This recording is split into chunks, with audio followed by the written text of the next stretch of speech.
wabarakatuh. Ketemu lagi di diskusi santai teknik sipil. Kali ini kita membahas tentang ambruknya lapangan padel ya di daerah Meruya. Jadi mungkin udah banyak ya yang lihat kondisi atapnya. Jadi ada tiang yang patah, ya kan, terbuat dari tile bangunannya, atapnya. Terus ini satu sisi atapnya ambruk ya. Jadi satu sisi sampai habis atapnya.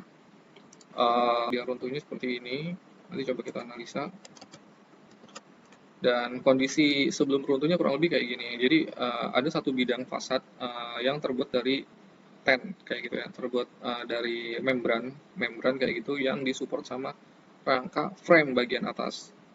Nanti kita bahas juga. Nah, kayak gini kurang lebih strukturnya sebelumnya. Nah, ini depannya terbuat dari. Nah, jadi ini saya udah coba kumpulkan beberapa data ya. Jadi pertama ini dari depan, jadi bangunannya itu merupakan rangka frame, bukan truss ya, bukan truss. Jadi dia di atas frame.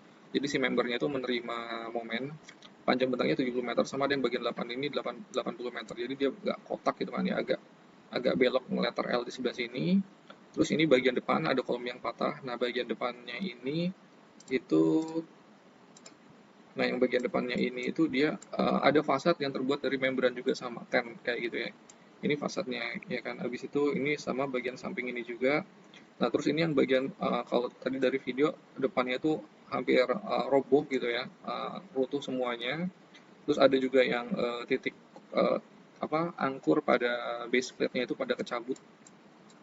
Terus ini ada bagian belakang. Nah, nanti kita juga jelaskan ada keanehan yang menurut saya strukturnya agak kurang pas gitu loh, cara mendesain atau mengkonstruksinya ya, kayak sambungan-sambungan di sini ya kan. Terus ada lagi ini, jadi struktur frame-nya itu dia menahan beban lateral dari fasad. Nah, ini yang pojokan bawah. Ini beban fasad, ini atasnya ini frame kayak gitu kan ya. Dan jatuhnya juga nggak di titik buhul gitu loh di frame-nya. Kita lanjut.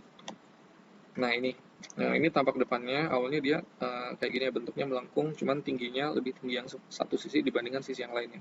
Terus ada dalam satu video menunjukkan bahwa kolom ini patah pada sambungannya, kayak gitu. Nah, ini. Jadi pertama tentang dari depan dulu ya, kita bahas kolom yang patah.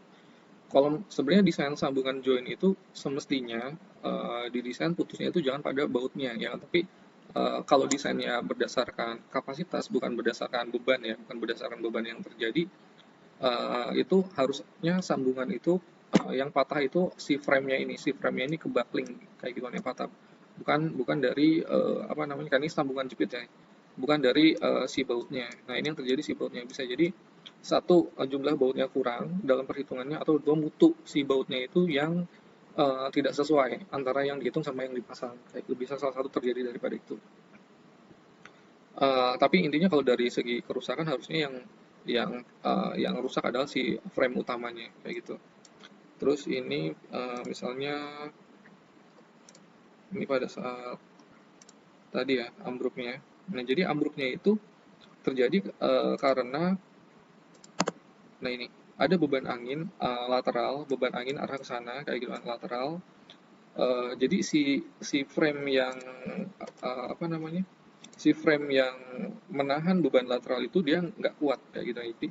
Jadi dia kan fasadnya tegak kayak gitu kan, terus ada frame di atasnya. Nah, dia ngedorong kayak gitu kan, dia ngedorong, dia nggak kuat sehingga si frame itu tidak menerima beban vertikal, tapi frame itu menerima beban lateral, akhirnya dorong ke belakang ya kan, akhirnya dia berdeformasi, dan akhirnya deformasinya terlalu banyak, akhirnya kolomnya patah kayak gitu.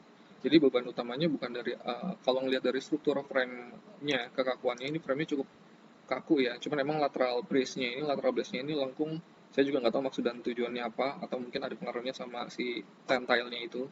Tapi intinya lateral brace-nya ini yang nggak ada ikatan anginnya itu dia tidak mampu membuat si lateral buckling dari si frame ini stabil kayak gitu. Jadi dia ikut bergerak juga gitu, bukannya menahan, dia malah ikut bergerak juga. Dan ini dilihat beban utamanya adalah dari hembusan angin pada fasad yang di depan kayak gitu. Terus kita lihat lagi struktur-struktur berikutnya. Nah, ini yang aneh juga adalah jadi kalau ngedesain sambungan join ya, angkur terutama misalnya di kolom kayak gitu ya, harusnya itu yang gagal itu adalah betonnya kecabut, ya kan? Atau uh, batasannya itu adalah concrete breakout strength-nya ya. Kalau misalnya menggunakan sambungan uh, angkur tertanam kayak gitu. Jadi nggak boleh putus pada angkurnya, nggak boleh putus pada ininya, tapi si betonnya harus kecabut gitu. Jadi yang kalah concrete breakout strength-nya kayak gitu, bukan putus dari ini. Ini juga bisa terjadi satu karena bautnya kurang atau mutu baut yang digunakan nggak sesuai kayak gitu ya.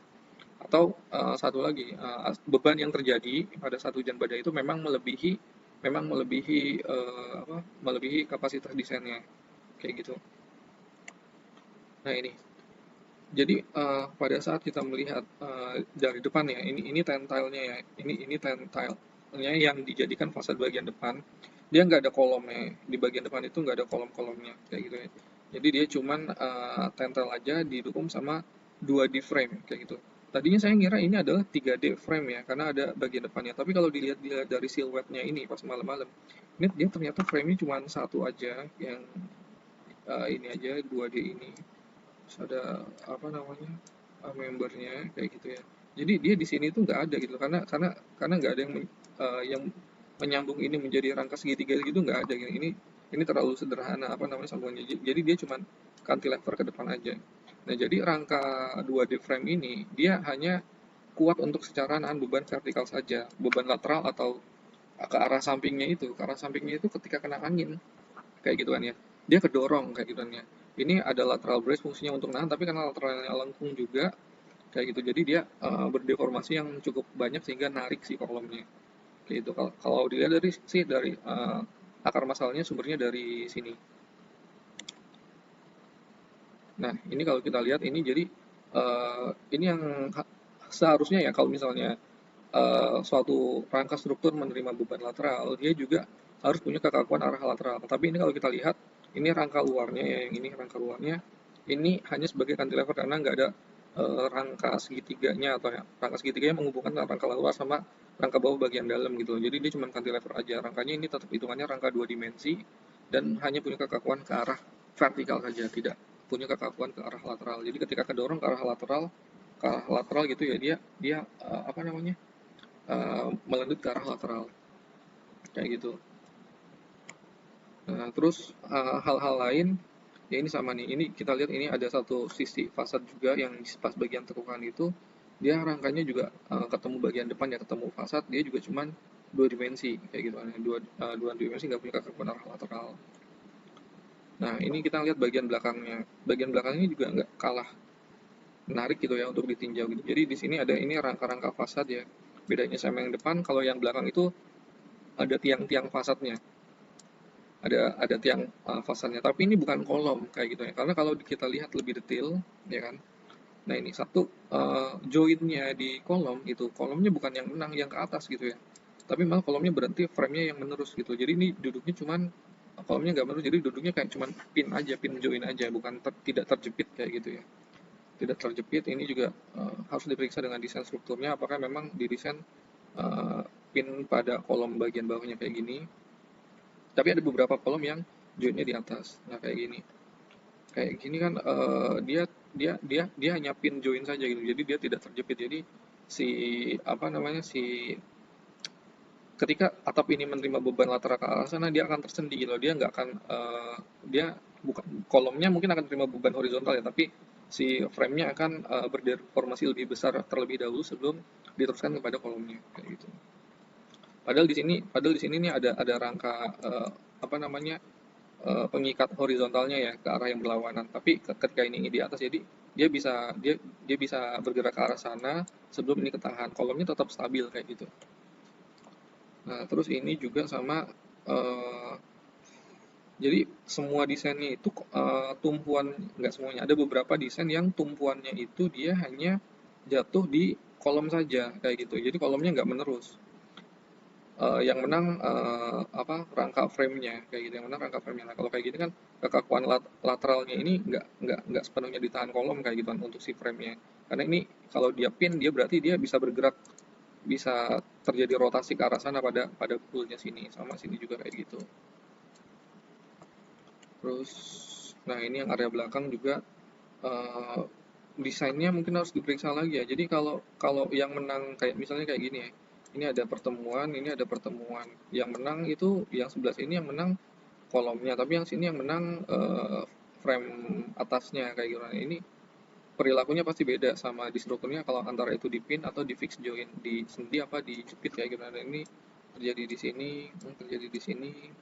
Terus ini yang bagian belakang ya, ini ada rangka fasadnya, fasad membrannya juga menumpuk di membernya. Sebenarnya nggak apa-apa sih kayak gitu, cuman emang lebih bagusnya sih di buhul gitu ya, lebih bagusnya sih di buhul kayak gini nggak apa-apa karena ini bukan truss ya, bukan truss. Ini frame ya, meskipun nanti si batang ini dia akan menerima momen lebih besar kayak gitu. Terus, nah ini yang agak lateral brace-nya lengkung kayak gitu ya. Ini menarik juga sih, mungkin desain secara arsitekturalnya seperti itu. Nah, terus ini kalau kita lihat tadi karena rangkanya ini adalah rangka dua dimensi ya, jadi dia ketika terjadi buckling, dia bucklingnya ke arah lateral gitu loh, ke arah lateral. Jadi dia arah sumbu lemahnya itu dia mengalami nekuk nekuk kayak gitu. Ini karena lateral brace-nya nggak bekerja, ya kan, sama dia bukan rangka tiga dimensi. Jadi dia hanya punya kekakuan arah vertikalnya saja, tapi arah lateralnya dia nggak punya kekakuan sama sekali kayak gitu. Karena bentangnya nyampe 60 meter gitu, jadi kayak kayak tipis, kayak ngeplek-ngeplek gitu. Terus ini juga sama, di fasad bagian belakang juga dia cuma 2D ya, dia bukan 3D frame. 3D frame itu kayak box atau segitiga kebalik kayak gitu ya framenya. Jadi dia punya kekakuan arah lateral dan arah vertikal. Tapi kalau ini cuma 2D, punya kekakuannya hanya arah vertikal saja, atas dan bawah saja. Dan ini penempatan rangka tiangnya ini juga naruh joinnya itu tidak pada buku. Ya meskipun nggak apa-apa, cuman si frame ini akan menerima beban yang lebih besar. Nah, ini salah satu referensi yang saya cari-cari di internet. Jadi, kalau bikin tentel itu memang si rangkanya kalau tidak punya kekakuan arah lateral itu dikasih lateral brace yang cukup kaku. Nah, ini kayak lateral brace-nya ini terbuat dari frame juga gitu. Meskipun 2D sama 2D kalau digabungkan dia punya kekakuan arah lateral juga kayak gitu. Terus ini kolom-kolomnya juga yang menang itu kolomnya gitu. Jadi si frame itu putus di kolomnya, nanti disambungkan di levelnya setelah kolom. Nah, kurang lebih kayak gitu. Ya mudah-mudahan buat bisa jadi pelajaran buat area-area yang menggunakan tile dan menggunakan struktur baja di tempat lainnya, bahwa beban angin itu eh, cukup besar dan beban angin itu sensitif terhadap bangunan-bangunan yang ringan ya. Jadi kalau bangunan yang berat kan sensitifnya terhadap gempa percepatan tanah, tapi kalau bangunan yang ringan sensitifnya terhadap angin karena dia nggak punya berat sendiri untuk nahan ketika terjadi hisap atau terjadi dorongan dari angin, berat sendirinya nggak nahan. Jadi dia isi strukturnya itulah yang harus menahan. Sekian penjelasannya, semoga bermanfaat. Terima kasih. Wassalamualaikum warahmatullahi wabarakatuh.